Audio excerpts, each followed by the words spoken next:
गृहस्थों के यहाँ देखा माता पिता की सेवा तो खूब होती, और महाराज माता पिता की सेवा तभी तक होती जब तक तिजोरी की चाबी मिल ना जाए, सौंप ना दी जाए, तब तक माता पिता की सेवा होती। और जैसे माता पिता वृद्ध हो गए उसी तरह उनका बिस्तर अलग, सब कुछ अलग हो जाता है। और आपसे निवेदन करूं, आजकल भारत में महाराज सबसे ज्यादा वृद्धाश्रम खुले हुए हैं। लोग अपनी मां को नहीं पाल सकते महाराज, सबसे बड़ी विडंबना का विषय है, और हमारे भारत में सबसे ज्यादा है। या तो किसी तीर्थ स्थान में भेज देते या तो कोई वृद्धाश्रम में भेज देते। जिस मां ने हमको पाल पोस करके बड़ा किया और उसी मां को हम किसी वृद्धाश्रम में डाल देते हैं, ये सबसे बड़ी जीवन की व्यथा है। कदाचित माता पिता घर में यदि बैठे भी रहते हैं जबरदस्ती, फिर भी जैसी उनकी शुश्रूषा सेवा होनी चाहिए वैसे उनकी सेवा नहीं होती महाराज। और आजकल जब से महाराज मोबाइल वाला सिस्टम चल गया तब से तो माता पिता की तरफ ध्यान ही नहीं जाता, अपने अपने में व्यस्तता है।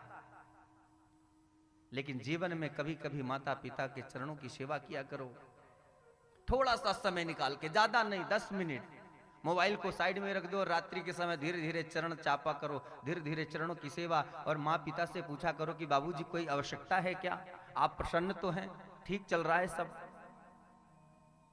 सब बढ़िया तो है। एक बात बताऊं, निवेदन करूं, पिता के बिना जीवन में कोई अस्तित्व नहीं होता। पिता एक वृक्ष हैं, छाव देते हैं हमें,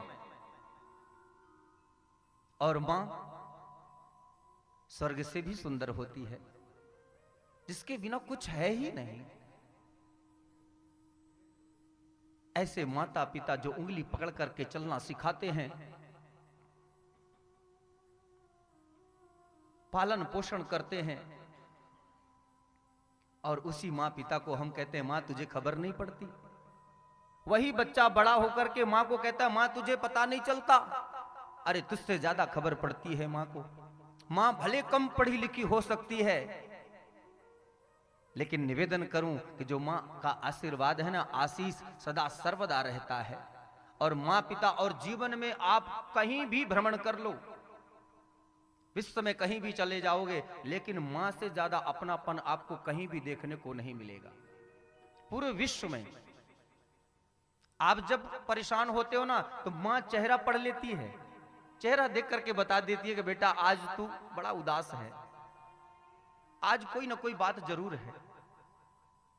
इसलिए निवेदन करूं कि मां पिता से कभी विमुख मत होना, सदैव सर्वदा उनके सानिध्य में, उनकी छाव में रहना।